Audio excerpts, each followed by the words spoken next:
said that the Nigerian Navy is at war both in peacetime and in wartime. This is because the Constitution of the Federal Republic of Nigeria charges the armed forces of Nigeria with protection of territorial integrity and sovereignty of this country. Of course, as part of that, the Nigerian Navy plays that military role of protection of our territorial integrity and sovereignty, particularly from the maritime domain.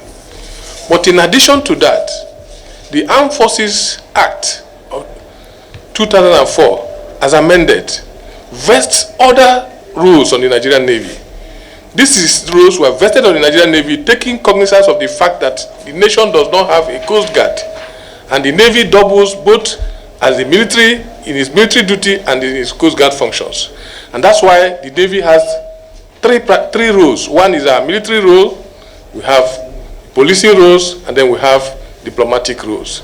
Now, part of these policing roles, are basically our coast guard roles, which means ensuring, as specified in the Armed Forces Act, assisting and coordinating the enforcement of all custom laws, immigration laws, and even police duties in the maritime domain, and also ensuring the enforcement of all maritime laws and all laws of which Nigeria is a signatory, both internationally and within the local domain. So these are the areas which makes us to be busy at all times. In addition to that, as part of our military aid to civil power, Nigerian Navy has deployed all over the country, almost like the police and the army, in aid to civil power in terms of internal security operations. That's where hardly you see any state that the Nigerian Navy is not deployed.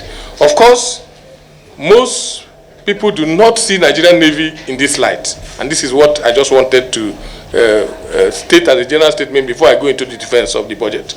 And as part of that, to be able to achieve these goals, we have modernized our concept of operation by having what we call the Total Spectrum Maritime Strategy.